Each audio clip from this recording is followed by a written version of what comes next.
So God really wants me to do comedy.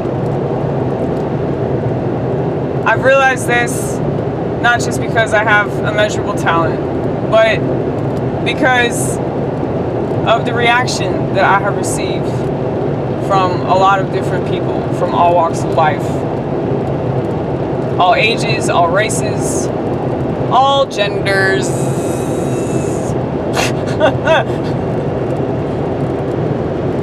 Yeah, gender's out, right? Gender is totally out.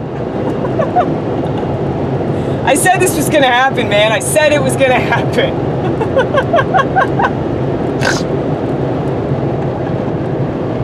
Everything's falling apart, babies. Just like we predicted back in 2006. It's what you deserve for taking the bait, getting a smartphone, you stupid fuck faces. It's what you deserve.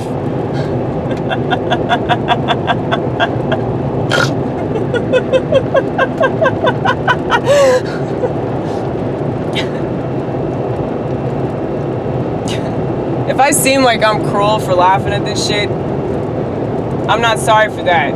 You know, because I've been trying to warn people forever, and I just got called crazy. I just got called a conspiracy theorist.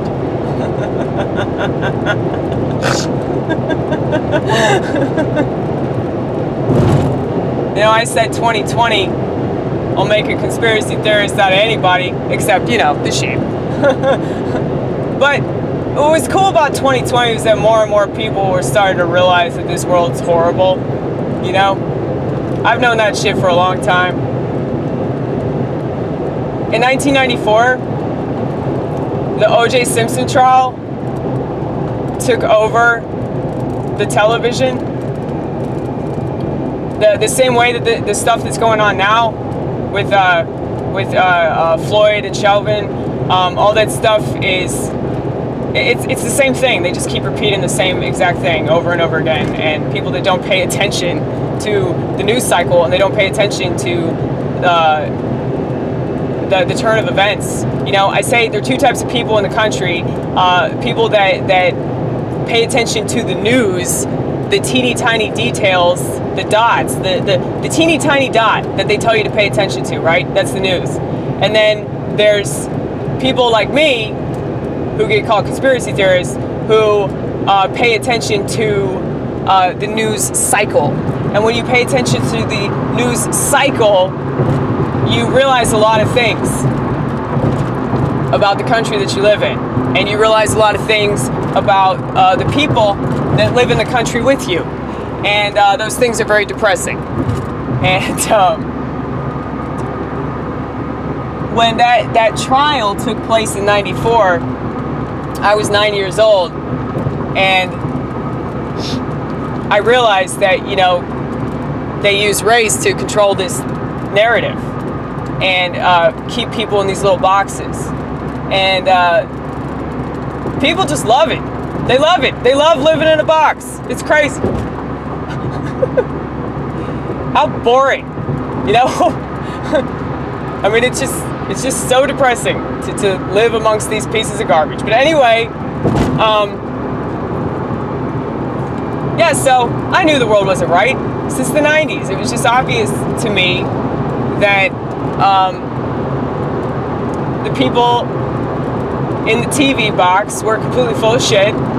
And, you know, then they fucking gunned down my favorite rapper of all time in Las Vegas. And I had a PTSD episode that day. And I have not trusted the world. Like, I don't understand why anybody trusts the world. It's obvious that the world is crappy crap. And it wasn't until I read the Bible that I really felt less alone. It was like, oh my goodness, now it all makes sense. So, for anybody that thinks that, oh, I'm just some religious nut, like my colleague on acid thinks about me because I choose God over science, you know, sorry, not sorry. But it's like I figured all this stuff out before I started reading the Bible. Okay? I've known a lot of this stuff for quite some time. And I've had my own personal experience to back me up. But not just that. I mean, I've talked to quite a few people, once again, from all walks of life, who seem to have a very similar experience and a very similar perspective on things. And, so we're at war with the sheep, you guys. Always at war with the sheep. Every day, all day, fuck the sheep. Forever and ever, down with the sheep. So, I'm very grateful that even though my life is pretty hard because of the psychological shit, it's fine. It's fine because at least I'm not one of them.